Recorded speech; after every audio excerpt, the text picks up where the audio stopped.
أما بعد فقد قال الله عز وجل في شان حبيبه تعظيما له وتوقيرا إن الله وملائكته يصلون على النبي يا أيها الذين آمنوا صلوا عليه وسلموا تسليما صلى الله على سيدنا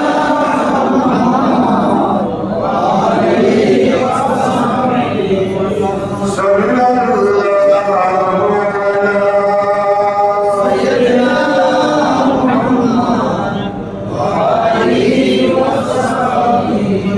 صلى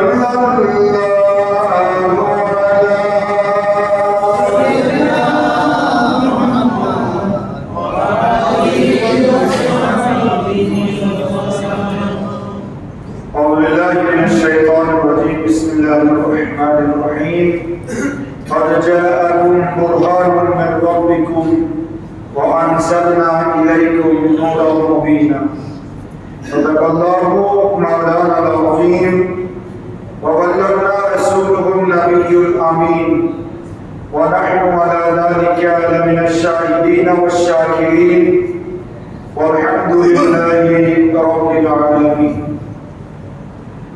معزز محترم حضرات علماء کرام مسلمان اعظام رحمانی و رحمكم الله আল্লাহ সুবহানাহু ওয়া তাআলা আলিশান দরবারে লক্ষ কোটি শুকর আদায় করছি যে আল্লাহ সুবহানাহু ওয়া তাআলা অত্যন্ত দয়া এবং মেহেরবানিতে পবিত্র ঈদ মিলাদুন নবী সাল্লাল্লাহু আলাইহি ওয়াসাল্লাম এই মহিমান্বিত মাসের দ্বিতীয় জুমা নামাজ জুমাদের মহান লক্ষ্যে আল্লাহর মসজিদে আসার বসার সবাই একত্রিত হয়ে সালামি আরজ করার সুযোগ আর তৌফিক যে আল্লাহ আমাদেরকে দান করেছেন তার দরবারে পড়ছি আলহামদুলিল্লাহ।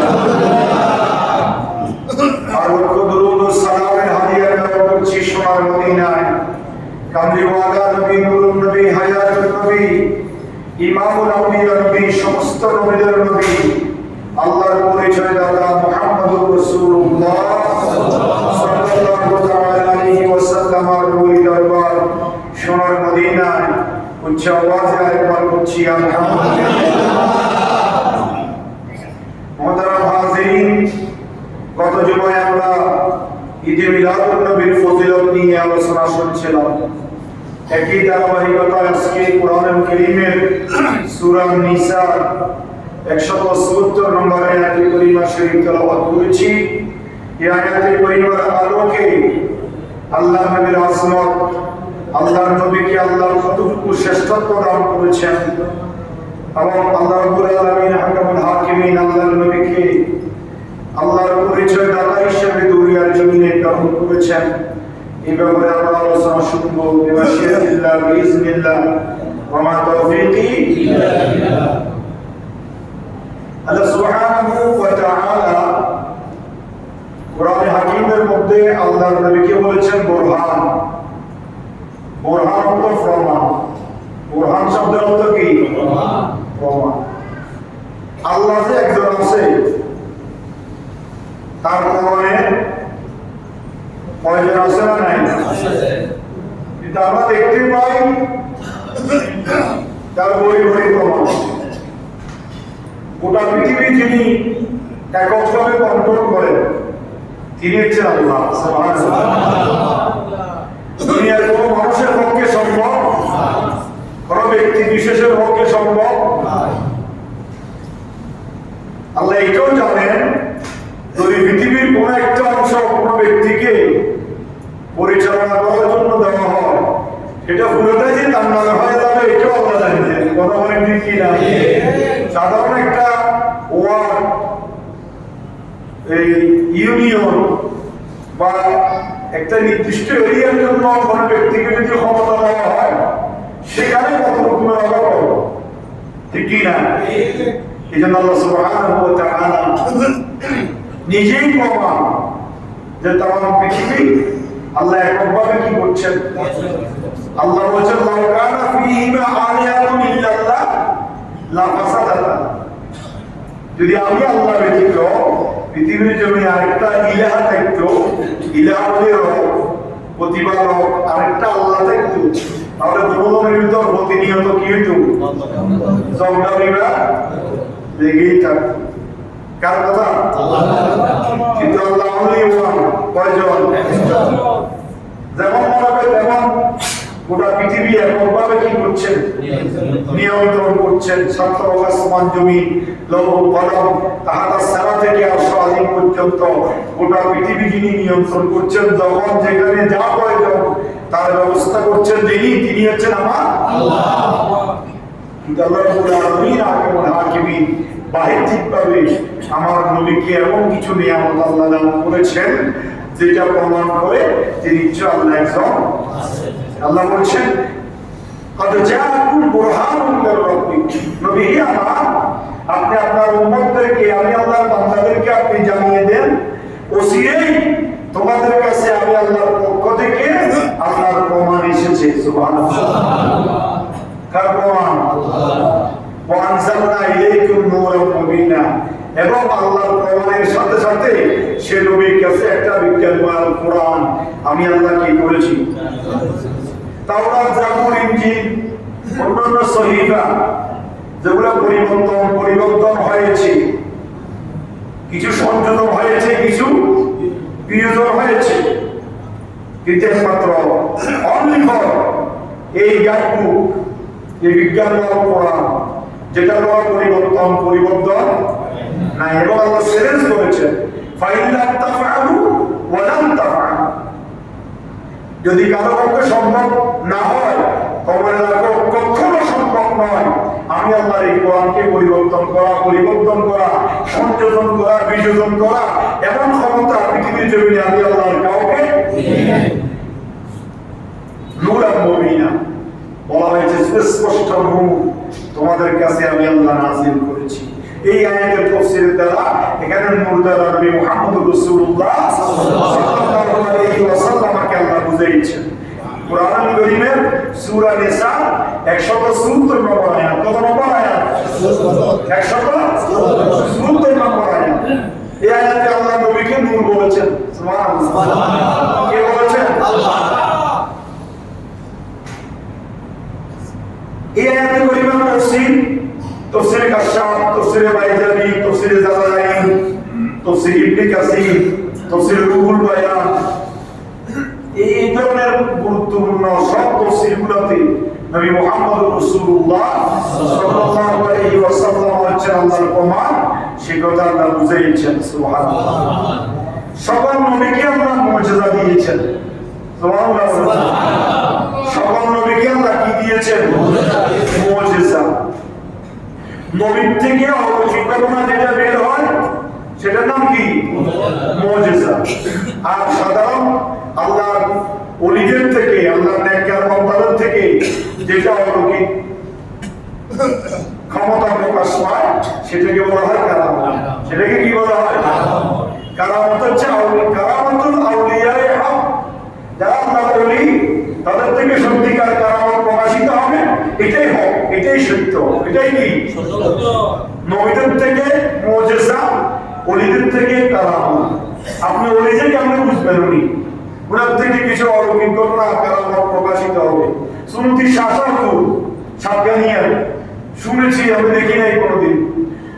বাঘের সামনে আসি কথা বলতেন, বাঘ কতগুলো দাঁড়াই থাকতেন বন জঙ্গলের ভিতর, যদি করে চলে যায় চলে যায়, মানুষ এখানে চলাফেরা করবে, বাঘগুলো একদিকে কান লেগে মরে এক পাশে চলে যেতেন। সুবহানাল্লাহ।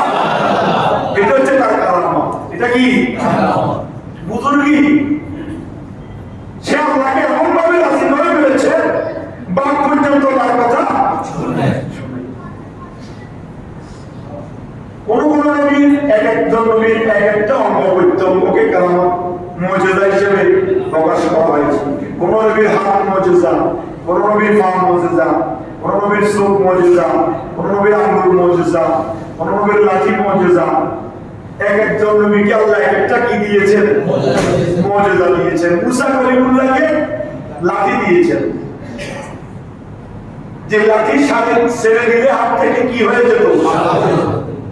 যে লাঠি দিয়ে বাড়ি দিলে সাগরের মাঝখানে কি হয়ে যায়? যে লাঠি দিয়ে ফাটল করে বাড়ি দিলে একসাথে 12টা পানির ঝর্ণা প্রবাহিত হয়ে যায়। ঠিক আমার মুখের কথা? সূরা বাকারার মধ্যে, সূরা বাকারা কোরআনের কত নম্বর সূরা?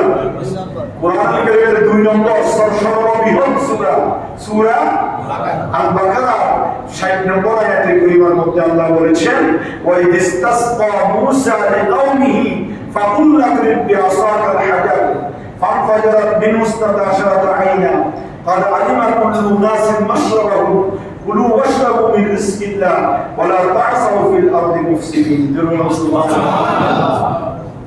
এই আয়াতে কারীমার মধ্যে আল্লাহ প্রকাশ করেছেন, মুসা কলিমুল্লাহকে আমি এমন ক্ষমতা দিয়েছি যে মুসা কলিমুল্লাহ সাগরের মাঝখানে লাঠি দিয়ে আঘাত করলে রাস্তা হয়ে যায়, পাথরের উপরে আঘাত করলে বা একসাথে 12টি পানির ঝর্ণা ফোয়ারা প্রবাহিত হয়ে যায়, যে মুসা নবীর লাঠি হাত থেকে ছেড়ে দিলে সাপে পরিণত হয়ে যায়। এটা ছিল নবী মুসার মুজিজা। সুবহানাল্লাহ। হযরত আশরাফ আলী থানভী রাহমাতুল্লাহ আলাইহি, যিনি নসরুদ্দিনের ফি হুব্বিন নবী, একটা আশরাফ আলী থানভী যিনি আমার নবীর শানে একটা কিতাব লিখেছেন, নসরুদ্দিন ফি হুব্বিন নবী। এই কিতাবের মধ্যে আশরাফ আলী থানভী বলেছেন যে আমরা এমন একজন নবী পেয়েছি যার জীবনে 65,000 চাইতে বেশি মুজিজা সংঘটিত হয়েছে। একটা দুইটা নয়, কত হাজার? তিনি ক্যালকুলেশন করেছেন, হিসাব করেছেন, যার জীবনে 65,000 চাইতে বেশি মুজিজা কি হয়েছে? সংঘটিত। কিন্তু আমার নবীর জীবনের শ্রেষ্ঠ মুজিজা হচ্ছে এই বিজ্ঞানময় কোরআন। সুবহানাল্লাহ। এটা ছিল আমার নবীর জীবনের শ্রেষ্ঠ মুজিজা। তো ইমাম শাফি রাহমাতুল্লাহ আলাইহি, শাফি মাযহাবের ইমাম ইমাম শাফি রাহমাতুল্লাহ আলাইহি বলেছেন, মুসা কলিমুল্লাহকে আল্লাহ যে মুজিজা দিয়েছেন সেটা হচ্ছে জমিনে। সেটা কি? জমিনে। জমিনে। মুসা কলিমুল্লাহ লাঠি কোথায় মেরেছেন? জমিনে। মুসা কলিমুল্লাহ লাঠি কোথায় ছেড়ে দিয়েছেন? জমিনে। মুসা কলিমুল্লাহ পাথরে আঘাত করেছেন, পাথরটা কোথায় ছিল? জমিনে। মুসা কলিমুল্লাহর মুজিজা ছিল, অন্যান্য নবীদের মুজিজা ছিল জমিনে। আর আমরা এমন একজন নবী পেয়েছি যে নবীর মুজিজা আসমান জমিন সর্বত্র, যে নবীর মুজিজা বিরাজমান। মুসা কলিমুল্লাহর মুজিজা ছিল লাঠির সহায়ক। লাঠি দিয়ে আঘাত করলেই তারপরে কি হতো? রাস্তা হতো। কথা বলেন না? লাঠি দিয়ে আঘাত করলেই। কিন্তু আমাদের নবীর মুজিজা কোন বস্তুর সহায়ক। তিনাকে আল্লাহ শরীরের যে অঙ্গ দিয়েছেন, মাথার তালু থেকে পায়ের তালু পর্যন্ত গোটা শরীর হচ্ছে মুজিজা। প্রত্যেকটা অঙ্গের ভিতরে একটা মুজিজা ঢুকাইতে হয়েছে। আমার নবীর চক্ষু মুবারক, সেটা ছিল মুজিজা। আমার নবীর চুল মুবারক, এটা ছিল বরকতপূর্ণ। সাহাবায়ে কিরাম আল্লাহর নবীর চুল মুবারক সংগ্রহ করে রাখতেন, এটার ভিতরে বরকত মনে করতেন। সুবহানাল্লাহ। কি মনে করতেন? বরকত মনে করতেন। খালিদ বিন ওয়ালিদ বিশ্ব সিফে সালার ছিলেন। যতগুলো জিহাদের ময়দানে খালিদ বিন ওয়ালিদ দিয়েছেন, প্রত্যেকটা জিহাদের ময়দানে খালিদ বিন ওয়ালিদ জয়ী হয়ে পেয়েছেন। পরাজয়ের কোনো রেকর্ড নাই। হযরত খালিদ বিন ওয়ালিদের ছিল না। খালিদ বিন ওয়ালিদকে জিজ্ঞাসা করা হলো, তোমার নাম শুনলে কাফের মুশরিকদের জয়ের ময়দান পরাজয়ে ভূষিত হতো, তোমার নাম শুনলে কাফের মুশরিকরা থরথর করে কেঁপে ওঠে, তোমাকে দেখলেই তাদের অন্তরে কম্পন সৃষ্টি হয়, তার কারণটা কি? যে জিহাদের ময়দানে খালিদ বিন ওয়ালিদ সেনাপতি হিসেবে দায়িত্ব পালন করতেন, সেই জিহাদের ময়দানে কাফের মুশরিকরা দুর্বল হয়ে যেতেন। খালিদ বিন ওয়ালিদকে যখন এই প্রশ্ন করা হয়েছে, খালিদ বিন ওয়ালিদ তিনি জবাব দিয়েছেন, শুনে রাখো নবীর উম্মতেরা, আমি যখন জিহাদের ময়দানে সেনাপতি হিসাবে সেনাপতির ইউনিফর্ম যখন আমি পরিধান করি, আমি যখন ফাঁকদি বাঁধি, সে ফাঁকদির ভিতরে আল্লাহ নবীর রাসূল মুবারক রাখি। সুবহানাল্লাহ। আল্লাহ নবীর রাসূল মুবারক ফাঁকদির মধ্যে আমি গেঁথে রাখি। যখন জিহাদের ময়দানে আমি সেনাপতির দায়িত্ব পালন করি, কাফের মুশরিকদের দৃষ্টি যখন আমার চেহারার উপর পড়ে, আমার ফাঁকদির উপর পড়ে, তখন তারা আমাকে দেখে ভয়ে কম্পন সৃষ্টি হয়, তাদের জয়ের ময়দান পরাজয়ে ঘোষিত হয়। সুবহানাল্লাহ। এইভাবে আল্লাহ নবীর অসংখ্য মুজিজা রাসূল মুবারকের মধ্যে রয়েছে।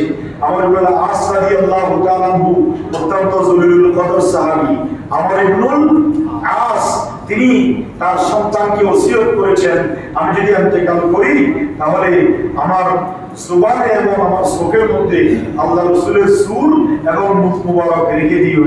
সুবহানাল্লাহ। আমিরুল মুমিনিন আমিরে মুআবিয়া রাদিয়াল্লাহু তাআলা আনহু তার সন্তানকে ওসিয়ত করেছেন। তালহা রাদিয়াল্লাহু তাআলা আনহু, তালহা ইবনে জুবাইর, তার ঘরের মধ্যে আল্লাহ রাসূল তশরীফ এনেছেন। তিনি সারা রাত তার ঘরের ভিতরে আল্লাহর জিকিরের আওয়াজ শুনতে পেয়েছেন। সারা রাত্রি তার ঘরের ভিতরে আল্লাহ জিকির চলছে। সে বলে কোনো মানুষ নাই, কোনো মানুষের কথা কম দেখছি না, আমার ঘরের ভিতরে জিকিরের আওয়াজ শোনা যাচ্ছে। সে গোটা ঘর তন্ন তন্ন করে বুঝলেন, হঠাৎ করে দেখেন চোখের নিচে এক পাশে আলোকিত হয়ে আছে। সেখানে তিনি দেখতে পেলেন আল্লাহ নবীর একটা চুল মুবারক সেখানে পড়ে আছে। তিনি সারা রাত জিকিরে বসে। সুবহানাল্লাহ। এগুলো নবীদের মুজিজা। এটাকে অস্বীকার নয়, এগুলোকে মেনে নেওয়া, স্বীকার করা, এটার দ্বারা বরকত হাসিল করেছেন সাহাবায়ে। আল্লাহ রাসূলের চক্ষু মুবারকের এমন মুজিজা ছিল, তিনি পৃথিবীর জমিনে সবকিছু আল্লাহ নবীকে দেখাইছেন। সুবহানাল্লাহ। মেরাজের রাত্রিতে আল্লাহ রাসূল জান্নাত দেখেছেন, জাহান্নাম দেখেছেন, আরশ দেখেছেন, কুরসি দেখেছেন, লৌহ কলম সব দেখেছেন, ঠিক না? এগুলো আল্লাহ নবীকে দেখাইছে কি? আল্লাহ। আমরা যখন নামাজের ইমামতি করি, আমাদের দৃষ্টি থাকে কোথায়? কথা বলেন না, সামনের দিকে। আমি ইমাম সাহেব যদি পিছনের দিকে দেখার জন্য নামাজ অবস্থায় ফিরি, নামাজ থাকবে? কথা বলেন না, থাকবে না। আল্লাহ নবীর পিছনে সাহাবায়েরা নামাজ পড়তেন। এই হাদিস শরীফটা বুখারী শরীফ কিতাবুস সালাতের মধ্যে এসেছে এবং পাতাকার কয়েকবার এসেছে বুখারী শরীফের মধ্যে। আল্লাহ রাসূল নামাজ পড়তেছেন, পিছনে মুসল্লিদের কি অবস্থা, কার অন্তরে কি, কে কি অবস্থা করতেছে, আল্লাহ রাসূল সামনের দিকে তাকাই নামাজ পড়তেছেন, কিন্তু পিছনে মুসল্লিদের অবস্থা সম্পর্কে জানতেন। সুবহানাল্লাহ। আমরা নামাজে দাঁড়াই, কেউ হাত চুলকায়, কেউ পা চুলকায়, কেউ শরীর চুলকায়, কেউ ঘড়ির দিকে তাকায় থাকি, কেউ ফ্যানের দিকে তাকায় থাকি, এক একজন এক এক উদাসীন। কিন্তু নামাজ তো এই উদাসীনতা নয়। কথা বলেন, নামাজ এক মনে এক ধ্যানে করতে হবে, যে নামাজের মাধ্যমে আপনার মেরাজ হবে। সুবহানাল্লাহ। আসসালাতু মেরাজুল মুমিনিন বলা হয়েছে, নামাজ মুমিনের মেরাজ। আল্লাহ রাসূল মেরাজে গিয়েছেন, আল্লাহকে দেখেছেন, জান্নাত জাহান্নাম সাইর করে এসেছেন। আপনি নামাজের সেই নামাজে দাঁড়িয়ে আল্লাহর আরশ পর্যন্ত আপনার দেখার যোগ্যতা আল্লাহ আপনাকে দিবে, যদি কিন্তু সেই নামাজটা নামাজের মতো হয়। কথা বলেন ঠিক কি না? আমরা নামাজে আসি, আমাদের শরীর থেকে দুর্গন্ধ বাইর হয়, আমাদের মুখ থেকে সিগারেটের গন্ধ বাইর হয়, আমাদের মুখ থেকে দুর্গন্ধ বাইর হয়, মুসল্লিরা পাশে তারা কষ্ট পায়। আমরা নামাজের মধ্যে এদিক সেদিক তাকাই থাকি, সকর বকর করি, শরীর চুলকাই, হাই দিই, বিভিন্ন রকমের অবস্থা আমাদের নামাজের মধ্যে হয়, ঠিক কি না? কিন্তু সাহাবায়ে এইভাবে নামাজ বলেন নাই, তারা অনেক সতর্ক ছিলেন। আল্লাহ রাসূলের পিছনে তারা নামাজ পড়েছেন। কোনো কারণে কোন সাহাবী নামাজ পড়তে গিয়ে নামাজের অবস্থা থেকে যদি ব্যতিক্রম দেখতেন, আল্লাহ রাসূল একদিন বলতেছেন, হাল তারাউনা কিবলাতি হাউনা, হযরত আবু হুরায়রা বর্ণিত হাদিস। হযরত আবু হুরায়রা যিনি অসংখ্য হাদিস বর্ণনা করেছেন, রাবী জগতের মধ্যে যিনি শ্রেষ্ঠ, যে আবু হুরায়রা আল্লাহ রাসূল থেকে অসংখ্য হাদিস রওয়ায়াত করেছেন, বর্ণনা করেছেন, সে আবু হুরায়রা রাদিয়াল্লাহু তাআলা আনহু বলছেন, হাল তারাউনা কিবলাতি হাউনা, খোদার কসম করে বলছি যে তোমরা মনে করছো আমি শুধু কিবলার দিকে তাকাই আছি। আমি যখন নামাজ পড়ি তোমরা মনে করো আমার দৃষ্টি, আমার সবকিছু কিবলার দিকে। ফাওয়াল্লাহি, হে আমার সাহাবীরা, আমি খোদার কসম করে বলছি, মা ইয়াখফা আলাইয়া রুকুআকুম ওয়ালা খুশুআকুম, তোমাদের নামাজরত অবস্থায় তোমাদের রুকু, তোমাদের খুশু, তোমাদের একাগ্রতা, এক মন এক ধ্যান, তোমাদের নামাজ, সবকিছু সম্পর্কে আমি জানি। সুবহানাল্লাহ।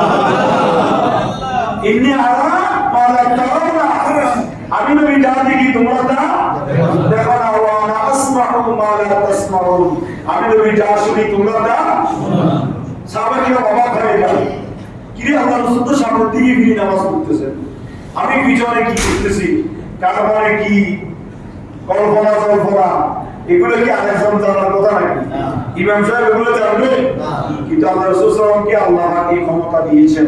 এটা দেওয়ার পিছনে উদ্দেশ্য হচ্ছে নামাজকে সহিষ্ণুভাবে এক মনে ধ্যানে যাতে করে উম্মত পড়ে, এই জন্য উম্মতকে সতর্ক করেছেন। সুবহানাল্লাহ। এই জন্য আমরা তো নামাজকে মনে করি পড়তে হবে, পড়তেছি আর কি, আসতে হবে, আসতেছি, কিন্তু নামাজে যে একাগ্রতা, তাও আলহামদুলিল্লাহ আমার এখানে কিছুটা মুসল্লিদের শিথিলতা এসেছে, আসে, দেখতেছি। কিন্তু কিছু কিছু মসজিদে গেলে শুধু পুরুষ আসে, কিন্তু কাশি না আসলেও আসে। আচ্ছা আপনি বলেন, ইমাম সাহেব কেরাত পড়বে, কি পড়বে? এই জন্য বলা যদি কোনো কারণে কফ জমে, একটু কাশি দিয়ে কণ্ঠটা কি করলো, পরিষ্কার করলো, এটাও কিন্তু জায়েজ নাই বিনা কারণে। আপনার কেরাত যদি শোনা যায়, কণ্ঠ পরিষ্কার করার দরকার নেই। বিনা কারণে নামাজের মধ্যে যদি কাশি হয়, সেটা আমাদের কাছে, আর আমাদের কাছে এই কারণে নামাজ কি হয়ে যায়, ভেঙে যায়। কিন্তু আপনি পুরুষ কাশলেন, দরকার নাই, তাও কাশলেন, হাই এসতেছে, হা করে চালিয়ে দিলেন, হাত একটা আওয়াজ হয়, এই ধরনের করা যাবে। একবারে কীটগত নীরবতা, নিস্তব্ধতা, কোনো মনোসনা নাই, কাশি নাই, একাগ্রতা, এক মন এক ধ্যান। নামাজ কার জন্য? বলেন না সবাই, কার জন্য? কার সন্তুষ্টি? এটা আল্লাহ রাসূল আমাদেরকে শিক্ষা দিয়েছেন। আল্লাহ রাসূল সাল্লাল্লাহু আলাইহি ওয়াসাল্লামকে আল্লাহ এমন ক্ষমতা দিয়েছেন, এটা নবীর মুজিজা, যে আল্লাহ রাসূলের হাত মোবারক, এটা ছিল মুজিজা। আল্লাহ রাসূল হাত উঠালে আরশ আজিমে পৌঁছে যেত সেই হাত। সুবহানাল্লাহ। আপনারা জানেন, আমরা জানি যে দারুন নাদওয়া মিটিং হয়েছে, আবু জাহেল, আবু লাহাব, উতবা, সাইবা, তারা মক্কায় একটা দারুন নাদওয়া মিটিং করেছেন। যে তাদের মিটিং এ সিদ্ধান্ত হয়েছে যে আজকে মুহাম্মদ রাসূলুল্লাহ মুহাম্মদকে যে কোনো প্রকারে দুনিয়ার জমিন থেকে কি করে দেওয়া হবে, খতম করে দেওয়া হবে। তাদের সেই মজলিসে মিস্টার ইবলিস আবার জুব্বা আবে ফাঁকি পরে বড় হুজুর সেজে তাদের সে মজলিসে কি হয়েছে, উপস্থিত। এক একজন এক একটা সিদ্ধান্ত নিচ্ছেন। মিস্টার ইবলিস বলে, না, তোমরা যে সিদ্ধান্ত নিচ্ছ এটা আমার পছন্দ হচ্ছে না। আবু জাহেল, আবু লাহাব, উতবা, সাইবা বলতে মুরব্বি, যেটা কয় সেটা। মুরব্বি কি বলতেছে, যে মুহাম্মদকে এভাবে সেভাবে করি কি দুনিয়ার জমিনে থামানো যাবে না। তাকে যদি দুনিয়ার জমিন থেকে একবারে শেষ করে দেওয়া যায়, তাহলে বলে তোমাদের মিশন কামিয়াব হবে। তারা এই সিদ্ধান্ত গ্রহণ করেছে এবং তারা সিদ্ধান্ত গ্রহণ করে পুরস্কার ঘোষণা করেছে। কি পুরস্কার ঘোষণা করেছে? যদি মুহাম্মদের গর্দান যে ব্যক্তি আমাদের হাতে এনে দিতে পারবে, তাকে 100 উট উপহার দেওয়া হবে। নাউযুবিল্লাহ। আবু জাহেল, আবু লাহাব ঘোষণা দিয়েছেন, যে ব্যক্তি মুহাম্মদের গর্দান আমাদের হাতে এনে দিতে পারবে, তাকে কতটা হবে? 100টা। জানেন এত বড় চ্যালেঞ্জ কে গ্রহণ করেছেন? আল্লাহু আকবার। কোন কাফের মুশরিক সাহস করে নাই, একমাত্র হযরত ওমর, যিনি ইসলাম গ্রহণ করার আগে মুসলমানদের জন্য কি ছিলেন? বা ওমর বলেছে আমি পারবো, মুহাম্মদের গর্দান তোমাদেরকে এনে দিতে, ওদিকে যাবো না। তারপরে সর্বশেষ ওমর ফারুক ইসলাম গ্রহণ করার একটা মৌকা হয়েছে। বোনকে প্রতিমধ্যে বোনে ইসলাম গ্রহণ করেছে, সেটার জন্য তাকে বহাল করেছেন। বোনের জামাই ইসলাম গ্রহণ করেছে, তাকে মেরেছেন। মারার পরও তারা ফিরে আসেন নাই। সর্বশেষ সূরা তাহার মুজিজা প্রকাশিত হয়। হযরত ওমর মুহাম্মদ রাসূলুল্লাহ গর্দান আনতে গিয়ে সে মুহাম্মদের হাতে ইমানের কালেমা পড়ে মুসলমান হয়েছে। সুবহানাল্লাহ। ওমরকে ফারুক বলা হয় সত্য মিথ্যার পার্থক্যকারী। ফারুক শব্দের অর্থ কি? সত্য মিথ্যার ডিফারেন্সকারী ফারুক। ওমর রাদিয়াল্লাহু তাআলা আনহুকে লকবটা দেওয়া হয়েছে ফারুক, ফারুকে আযম। কারণটা কি? হযরত ওমর যেদিন ঈমান গ্রহণ করেছেন, ঈমান গ্রহণ করার সাথে সাথে বলেছেন ইয়া রাসূলুল্লাহ, আমি যে ইসলাম গ্রহণ করেছি সত্য না? আল্লাহ রাসূল বলেন হ্যাঁ সত্য। আপনার উপরে যে কোরআন নাযিল হয়েছে সেটা সত্য কিনা? বলে হ্যাঁ সত্য। আল্লাহ একজন সত্য কিনা? বলে হ্যাঁ সত্য। ওমর ফারুক বললেন ইয়া রাসূলুল্লাহ, আজকে থেকে আর গোপনে নয়, কালকে ফজর নামাজ থেকে প্রকাশ্যে কানায় কাবাতে আযান হবে, প্রকাশ্যে নামাজের জামাত হবে। আল্লাহু আকবার। এবং হযরত ওমর ইসলাম গ্রহণ করার পরে ওমর ফারুক বলেছেন ইয়া রাসূলুল্লাহ, একটা কাজ করা যায়। বলে কি? বলে আমার মনে চাচ্ছে এই মক্কার চতুর্পার্শ্বে একটা মিছিল দিতে। আল্লাহ রাসূল বলে ওমর খামোশ, একটু ধৈর্য ধরো, মাত্র ইসলাম গ্রহণ করেছো। কই ইয়া রাসূলুল্লাহ, আমি আপনার সঙ্গতা মানতে পারি, এটাতে আমাকে অনুমতি দিতে হবে। আল্লাহ রাসূল ওমরকে অনুমতি দিলেন। ওমর রাদিয়াল্লাহু তাআলা মুসলিম হওয়া একজন সাহাবী যারা ঈমানের কালেমা গ্রহণ করেছে তাদেরকে নিয়ে লাইন ধরলেন। দুই তিন লাইন ধরে তিনি স্লোগান দিচ্ছেন। সামনে ছিলেন, কাতারের সামনে ছিলেন কে? হযরতে ওমর। নারায়ে তাকবীর, নারায়ে রিসালাতের স্লোগান দেখে মক্কার কাফের বড় বড় আবু জাহেল, আবু লাহাব, উতবা সাহেবা চতুর্দিক থেকে বেরিয়ে পড়েছেন। কি আমরা দেখতে এখানে মুহাম্মদের স্লোগান চলে, এটা কেমন কথা? সবাই বের হয়ে দেখে স্লোগানের মিছিলের সামনে হযরত ওমর আল্লাহু আকবার বিলের মতো রাস্তা থেকে মুসল্লি করে চলে গেলেন। এর ওমর তো ইসলাম গ্রহণ করে ফেলেছে, আর তো আমরা কোয়াশ করতে সেই ওমর ইবনে খাত্তাব রাদিয়াল্লাহু তাআলা। আমার কথা ছিল ওখানে যে দারুন নওয়াজ মিটিং করেছে, মুহাম্মদকে দুনিয়ার জমিন থেকে কি করে দেওয়া হবে? বিদায় করে আল্লাহ রাব্বুল আলামিন সঙ্গে সঙ্গে আল্লাহ রাসূলকে ইলহাম করে দিলেন, নবী আপনি আর থাকতে পারবেন না, আপনি এখান থেকে কি হয়ে যান? মক্কার জমিন থেকে আপনি বের হয়ে যান। হযরতে আল্লাহ রাসূল এই কথা শুনে নিজের কাছে যত আমানত ছিল, কাফের মুশরিকরা আবু জাহেল, আবু লাহাব, উতবা সাহেবা তারা বড় বড় দামি দামি মূল্যবান সম্পদগুলা আল্লাহ রাসূলের কাছে কি রাখতেন? আমানত রাখতেন। আল্লাহ রাসূলকে আল আমিন বলে ডাকতেন। আল্লাহ রাসূল তাদের আমানতগুলা হযরত আলীর হাতে বুঝাই দিলেন, আলী তুমি আমার বিছানায় ঘুমাবে, আর আগামীকাল সকালবেলায় এই আমানতগুলা অমুক অমুক ব্যক্তির কাছে পৌঁছাই দিয়ে 3 দিন পরে তুমি মদিনায় চলে আসবে। সুবহানাল্লাহ। দেখেন আল্লাহ রাসূলের কথা সাহাবায়ে কিরাম কেমন ভাবে মানতেন। হযরত আলী বলেন যে আমি প্রথমে একটু ভীতি সন্ত্রস্ত হয়েছি, আল্লাহ রাসূলের বিছানায় আমি ঘুমাবো, কাফের মুশরিকরা তো আমাকে দেখে মুহাম্মদ মনে করে কি করে ফেলবে? কতল করে ফেলবে। সাথে সাথে বলছেন না, আমি আমার আল্লাহ রাসূলের ওই কথার উপর ঈমান এনেছি, সিদ্ধান্তে পৌঁছেছি। আল্লাহ রাসূল বলেছেন আলী তুমি এই আমানতগুলা যাদের আমানত তাকে বুঝিয়ে দিয়ে 3 দিন পরে মদিনায় চলে আসবে। খোদার কসম আমি আল্লাহ রাসূলের এই কথা থেকে সিদ্ধান্তে পৌঁছেছি যে আমাকে কাফের মুশরিকরা কোনোদিন মারতে পারবে না। হযরত আলী পরের দিন সকালবেলা তারা আমানত তাকে বুঝিয়ে দিয়েছেন আল্লাহ রাসূল বের হয়ে যাবেন মক্কার এরিয়া থেকে। কিন্তু এইদিকে দারুন নাদওয়ার মিটিং শেষ করে মক্কার চতুর্পাশে কাফের মুশরিকরা ঘেরাও দিয়ে আছেন। কি দিয়ে আছেন? পুলিশ আসামি গ্রেফতার করার জন্য যখন খবর পায় আসামি এই বিল্ডিং এ আছে, চতুর্দিক থেকে ঘিরে ফেলে না মক্কার কাফের মুশরিকরা আল্লাহ রাসূলকে ঘিরে ফেলেছে। আল্লাহ রাসূল কিভাবে বের হবে? বাইরে হওয়ার জন্য ওয়াদা করেছেন কে? আল্লাহ। সাথে সাথে আল্লাহ রাসূলকে আল্লাহ এলহাম করে দিলেন, হাবিব আপনি এক মুষ্টি বালু নেন। আল্লাহ রাসূল এক মুষ্টি বালু নিলেন। বালু নিয়ে শাহাতি রসুল সূরা ফাতিহা পড়ে সে বালুতে ফুঁক দিয়ে একদিকে নিক্ষেপ করে দিলেন। বালু নিক্ষেপ করেছেন একদিকে, মক্কার চতুর্পাশে কাফের মুশরিকরা যেগুলা মুহাম্মদ সাল্লাল্লাহু আলাইহি ওয়াসাল্লামকে ধরার জন্য চতুর্পাশে পাহারা দিয়ে আছে, প্রত্যেকটা কাফের মুশরিকদের চোখের মধ্যে আল্লাহ রাব্বুল আলামিন সে বালু পৌঁছায় দিলেন। সুবহানাল্লাহ। আল্লাহ বলেন ওয়া রামাইতা ইয রামাইতা ওয়ালাকিন আল্লাহ রামা। নবী হে আমার, পাথর আপনি নিক্ষেপ করেন নাই, বরং আপনার পাথর নিক্ষেপের সময় আমি আল্লাহর কুদরতি হাত ছিল।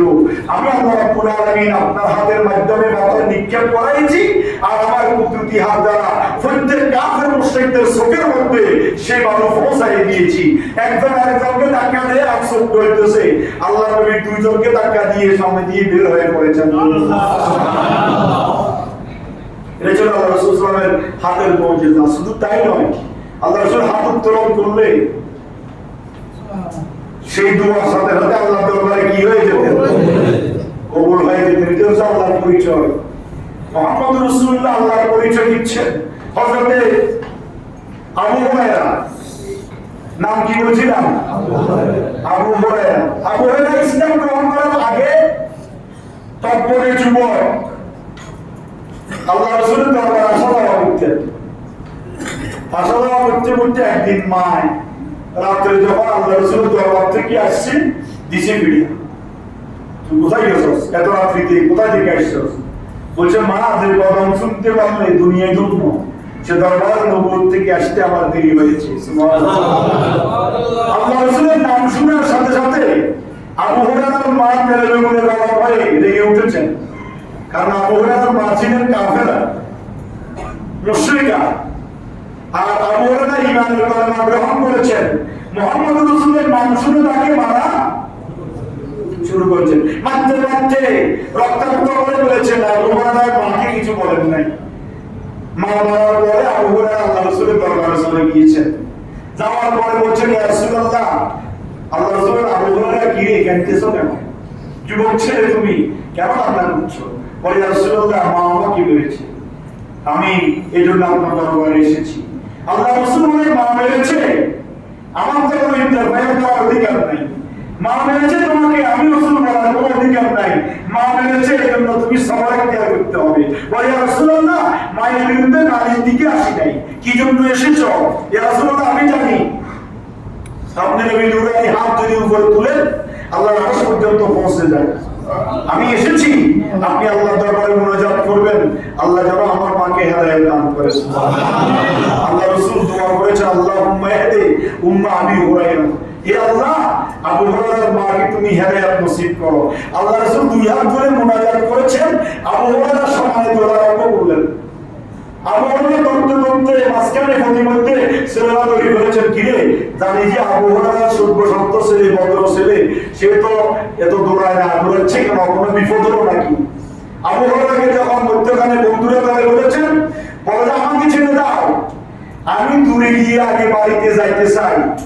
আমি আগে বাড়িতে পৌঁছতে পারি নাকি আমি যাওয়ার আগে আল্লাহ রাসূলের তো আমার মায়ের ঘরে, আমার মায়ের বাড়িতে পৌঁছে যায়, এটা আমি পরীক্ষা করছি। আমাকে ছেড়ে দাও, আমাকে দৌড়াইতে দাও। আবু হুরায়রা দৌড়াই গিয়ে ঘরের দরজা knock করছেন। ভিতর থেকে মা আওয়াজ দিলেন, কে? আবু হুরায়রা বাইরে থেকে বলছেন, মা, আমি তোমার আবু হুরায়রা ফিরে এসেছি। আল্লাহ রাসূলের সামনে এসেছে, বলছে যে খোদার কসম, আল্লাহ আমার মায়ের জবান থেকে শিরকিয়তের কোনো গন্ধ পাই নাই, আমার মায়ের জবান থেকে আমি তাওহীদের গন্ধ পেয়েছি। সুবহানাল্লাহ। কিছুক্ষণ পরে আমার মা এসে আমাকে দরজা খুলে দিয়েছেন, বুড়িমা স্কুল থেকে টপ টপ করে পানি পড়ছে। মা আমাকে বলছেন, বাবা তোমাকে মারার পর আমি বড় অনুতপ্ত হয়েছি, অনুশোচিত হয়েছি, কেন তোমাকে মারলাম? আমার ছেলে তো খারাপ কোনো জায়গায় যায় নাই। আমার বাবা, তুমি আমাকে সেই নবীর দরবারে নিয়ে চলো, যে নবীর দরবার থেকে তুমি জ্ঞানের কলেমা পড়ে মুসলমান হয়েছ, যে নবীর দরবার থেকে তুমি আদর্শ শিখেছ। তোমাকে মেয়ের অন্তত করে ফেলেছি, তোমার জবাব থেকে আমি মায়ের বিরুদ্ধে একটা কথা বের হয় নাই। যে আদর্শ তোমাকে যে নবী শিক্ষা দিয়েছে, সেই নবীর দরবারে আমাকে নিয়ে চলো, আর আমাকে পড়াই দাও না লা ইলাহা ইল্লাল্লাহ মুহাম্মাদুর রাসূলুল্লাহ। আল্লাহ রাসূল হাত তুললে সাথে সাথে আল্লাহ সেই দোয়া কি করেন? সর্বশেষ খাইবারের যুদ্ধ হয়েছে, আপনারা নাম শুনেন নাই? কিসের যুদ্ধ? খাইবারের যুদ্ধ। সপ্তম হিজরিতে খাইবারের যুদ্ধ হয়েছে। মদিনা থেকে 100 মাইল উত্তর পূর্বে, মদিনার 100 মাইল উত্তর পূর্বে হচ্ছে খাইবার, সিরিয়ার সীমান্তে। 16 জন মুজাহিদের সাহাবায়ে কেরামের মাধ্যমে সেই যুদ্ধ পরিচালিত হয়েছে। 13 জন শাহাদাত বরণ করেছেন, আর প্রায় 93 জন কাফের মারা গিয়েছেন, জাহান্নামে নিক্ষিপ্ত হয়েছেন। সেই খাইবারের যুদ্ধে খাইবার বিজয় হয়েছে হযরত আলীর হাতে। সুবহানাল্লাহ। কার হাতে? আলীর হাতে। খাইবার বিজয় করে আসার সময় আল্লাহ রাসূল সাহাবায়ে কেরামকে নিয়ে শিবির স্থাপন করেছেন। মধ্যখানে একটু রেস্ট নিচ্ছেন, প্রতিমধ্যে সবাই এসে বসে গিয়েছে। এমন সময় আলী ছিলেন সেই খাইবারের প্রতিনিধি। সবাই আসি বসার সাথে সাথে আল্লাহ রাসূল বলেন, একামত দাও, আমরা আসর নামাজ পড়ে ফেলব। এদিকে সবাই আসর নামাজে দাঁড়িয়ে গেলেন, সবাই আসর নামাজ শেষ করলেন। ওইদিকে হযরত আলী যেহেতু সেনাপতি, সবাই দায়িত্ব তার কাছে, লিডার, সবগুলো এতগুলো মানুষের সাইজ আমার সবকিছু গোছাইয়ে আসতে আসতে এদিকে নামাজ কি হয়েছে? আসর নামাজ শেষ হয়ে গিয়েছে। আসর নামাজ শেষ হয়ে গিয়েছে। আল্লাহ রাসূল আসর নামাজ শেষ করে বলছেন, তোমরা সবাই বিশ্রাম নাও। আর দেখতেছেন আইনে আলী, আমার আলী কোথায়? আলী বলে, লাব্বাইক ইয়া রাসূলুল্লাহ। আলী বলে, আল্লাহ রাসূল এদিকে আসো। তা আল্লাহ রাসূল আলীকে ডেকেছেন। আলী কি আর না বলতে পারে? আলী বলে, আমি কিছুই বললাম না, আল্লাহ রাসূল ডাক দিয়েছে, আমি আল্লাহ রাসূলের সামনে আসলাম। আল্লাহ রাসূলের সামনে বসার সাথে সাথে আল্লাহ রাসূল আমার রানের উপরে মাথা রেখে আল্লাহ রাসূল ঘুমিয়ে গেলেন। সুবহানাল্লাহ। কিন্তু আমি যে নামাজ পড়ি নাই, আল্লাহ রাসূলকে বলি নাই। এইদিকে একবার সূর্যের দিকে তাকাই, সূর্য ডুবে যাচ্ছে, আরেকদিকে আল্লাহ নবীর চেহারার দিকে তাকাচ্ছি, আর আলী সংকট করছে যে আমি তো আসর নামাজ পড়ি না। হযরত আলী একমাত্র সাহাবী যিনি 10 বছর বয়সে ঈমানের কলেমা গ্রহণ করেছেন। হযরত আলী একমাত্র সাহাবী যার জীবনে এক ওয়াক্ত নামাজ কাজা হয় নাই। আল্লাহু আকবার। কার আদর্শ মানেন? আসেনি আদর্শ আল্লাহ রাসূলের আপনাদের কাছে, আমাদের কাছে? আমরা সবাই তো মুসলমান, সবাই নবীর প্রেমিক, সবাই সুন্নি, সবাই সঠিক আকীদার উপর অটল। নবীর আদর্শ আসেনি? হযরত আলী একমাত্র সাহাবী যিনি জীবনে এক ওয়াক্ত নামাজ কি করে নাই। কি মনে করেন আপনি? যার জীবনে এক ওয়াক্ত নামাজ কাজা হয় নাই, ফলে নাই, কাজা হয় শুধু, মানে ফলে নাই তো দূরের কথা, কাজাও হয় নাই। আর আমরা তো কত ওয়াক্ত পড়ি নাই, তার কোনো কি নাই, আসেনি? কত ওয়াক্ত আমাদের থেকে চলে যাও। হযরত আলী নামাজ পড়ে নাই, সব পড় করছে, আল্লাহ রাসূল চেহারার দিকে তাকাচ্ছে আর সূর্যের দিকে তাকাচ্ছে। হঠাৎ করে আল্লাহ রাসূল চোখ খুলে দেখে মাগরিবের ওয়াক্ত হয়ে যাবে, নামাজ পড়বেন, সূর্য অস্ত গিয়েছে। আল্লাহ রাসূল চেহারা খুলে দেখে, চক্ষু মোবারক খুলে দেখতেছে হযরত আলীর চেহারা মলিন। আল্লাহ রাসূল থেকে, হে আলী, চেহারা মলিন কেন? বাড়ির কথা মনে পড়ে গিয়েছে নাকি? স্ত্রী ছেলে মেয়ের কথা মনে পড়ে গিয়েছে, চেহারা মলিন কেন? হযরত আলী বলছে, ইয়া রাসূলুল্লাহ, ইয়া হাবিবাল্লাহ, আমি তো আসর নামাজ পড়ি নাই। আল্লাহু আকবার। কিসের নামাজ পড়ি নাই? আসরের নামাজ পড়ি না। আসলাম বিনতে উমাইস রাদিয়াল্লাহু তাআলা হাদিসটা বর্ণনা করেছেন।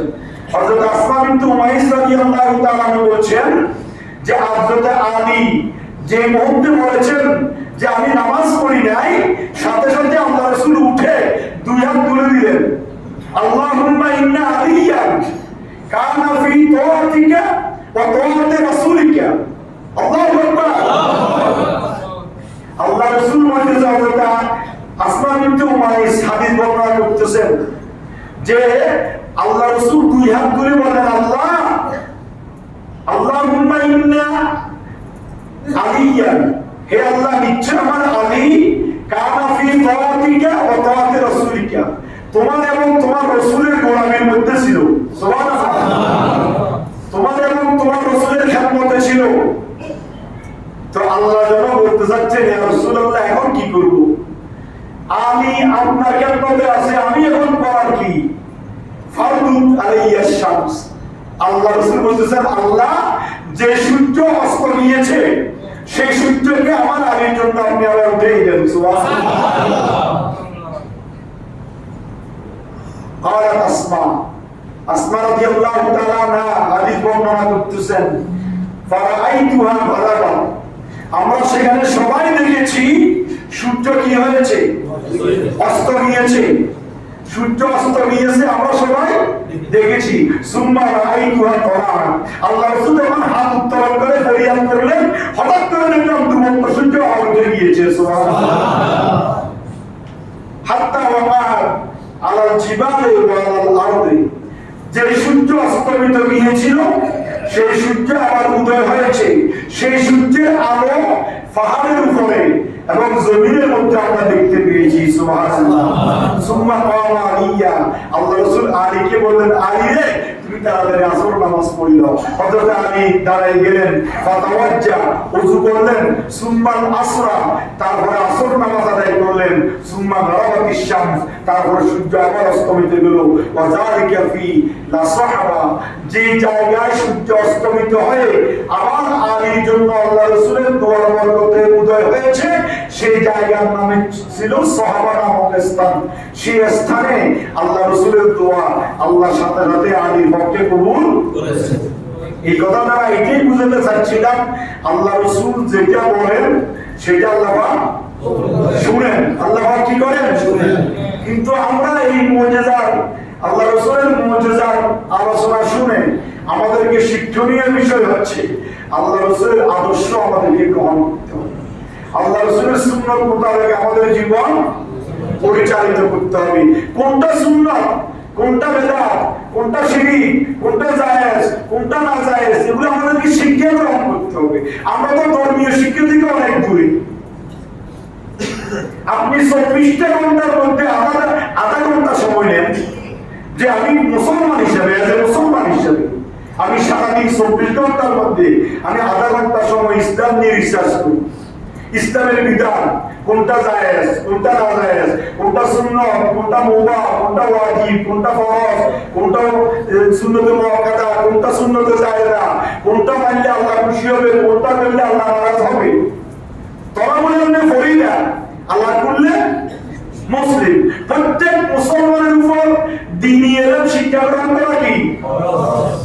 তা আমরা দ্বীনি ইলম কতটুকু জানি বলেন? আজকে সকালবেলা একটা মুফতি সাহেবের সাথে দেখা, শরীয়তের যে কোনো একটা মাসালা নিয়ে হঠাৎ আলোচনা করতেছি। উনি বলতেছেন এই মাসালাটা এইভাবে করতে হবে, তো যেভাবে করতে হবে বলতেছেন। আমি বললাম, হুজুর আপনার এই ফতোয়া যদি মসজিদে কায়েম করতে যাই তাহলে মুসল্লিদের বিদায় দেব, আপনারা চাকরি চালিয়ে চলে যেতে। উনি আসতেছে কি করিবা, এটা তো আমাদের সমস্ত ইসলামী নাম, আমরা মুসলমান নামে কেউ আর করবেন না। আমরা তো শরীয়তের মাসলা মাসাইল সম্পর্কে আমরা মাসলা মাসাইল সম্পর্কে বলতেছি যে নামাজের মধ্যে কেউ যদি তিলাওয়াতের আয়াত পড়ে, তিলাওয়াতের সিজদার আয়াত পড়ে কোন ইমাম সাহেব, আর যদি কোনো কারণে সিজদা দিতে ভুলে যায়, ওই অবস্থায় যদি সালাম ফিরানোর ফলে মনে হয়েছে আমি তো কি করি নাই, তিলাওয়াতের সিজদা আয়াত পড়েছি কিন্তু সিজদা দিই নাই, তখন সালাম ফিরানোর পরে হইলো আবার সিজদা দিতে হবে, আবার তাশাহুদ করতে হবে, তারপরে আবার সুজদা দিতে হবে, আবার তাশাহুদ করে ডাইরেক্ট সালাম ফিরে নামাজ শেষ করতে হবে। এই মাসালাটা মুসল্লিদের যদি জানা না থাকে, মুসল্লিদের মধ্যে ইমাম সাহেব সালাম ফিরেছে আবার গিয়ে সালাম, কথা বলেন ঠিক কিনা? ইমাম সাহেব সালাম ফিরেছে নামাজ তো শেষ, আবার গিয়ে সিজদা, আবার গিয়ে সালাম। প্রত্যেকটা মাসে শরীয়তের নিয়ম কানুন আমাদেরকে শিক্ষা। আমরা এমন একজন নবী পেয়েছি যার সাথে কোনো মেসাল নাই, কোন নবীর সাথে মেসাল নাই। সুতরাং সেই নবীর আদর্শ আমাদেরকে বাস্তবায়ন করতে হবে, সেই নবীর সুন্নত সম্পর্কে আমাদেরকে ওয়াকিফ হতে হবে, সেই নবীর সুন্নত সম্পর্কে আমাদেরকে জানতে হবে, শরীয়তের মাসলা মাসাইল বিধান সম্পর্কে আমাদেরকে রিসার্চ করতে হবে। যে ইলম অর্জন করা ফরজ করা হয়েছে সেটা কোন ইলম? দ্বীনি ইলম, ধর্মীয় ইলম। আপনি 24 ঘন্টার ভিতর আধা ঘন্টা দ্বীনি ইলম নিয়ে চর্চা করেন, কোরআন শরীফের অনুবাদ পড়েন, হাদিস শরীফ পড়েন, দুনিয়াবি মাসলা মাসাইল পড়েন, শরীয়তে এগুলো আপনার শিক্ষা অর্জন হলে আপনি ইসলাম সম্পর্কে জানতে পারবেন, ধর্মীয় জ্ঞান আপনি হাসিল করতে পারলেন, ফরজ আদায় হবে। কিন্তু আমরা তো ওদের থেকে অনেক দূরে। এই জন্য আমাদের কি নবীর মুজিজার কথা, নবী আল্লাহর পরিচয় দাতা, আল্লাহর পরিচয় দিয়েছেন আমাদের নবী মুহাম্মদুর রাসূলুল্লাহ। কিন্তু সেই নবীর আদর্শ যদি আমরা মানতে পারি, সেই নবীর সুন্নতের যদি পরিপূর্ণ অনুসরণ করতে পারি, তাহলে আমরা দুনিয়াতেও কামিয়াব, আখিরাতেও কামিয়াব। এবং সেই নবী আমাদের জন্য কাল কিয়ামতের কঠিন ময়দানে সুপারিশ করবেন, আমাদের জন্য সুপারিশ করে জাহান্নাম থেকে আমাদেরকে টেনে জান্নাতে পৌঁছায় দেওয়ার জন্য আল্লাহ দরবারে সুপারিশ করবেন। কখন সুপারিশ করবেন? যখন আপনি আমি নবীর আদর্শের উপর থাকবো, নবীর কথা মতে থাকবো, নবীর দেখানো ফরমান মতের উপর আমার আপনার জীবন বাস্তবায়িত হবে, তখনই নবী আমার জন্য আপনার জন্য কি করবেন? সুপারিশ করবেন। আসুন আল্লাহ সুবহানাহু ওয়া তাআলা আজকের এই আলোচনা নবীর মুজিজা, নবীর এই মুজিজা আমরা স্বীকার করে নবীর সুন্নতের পরিপূর্ণ অনুসরণ করে আমাদের জীবন যেন কোরআন এবং সুন্নাহর উপর বাস্তবায়ন করতে পারি, আল্লাহ যেন তৌফিক দান করে। আমিন। আসসালামু আলাইকুম ওয়া রাহমাতুল্লাহ। একজন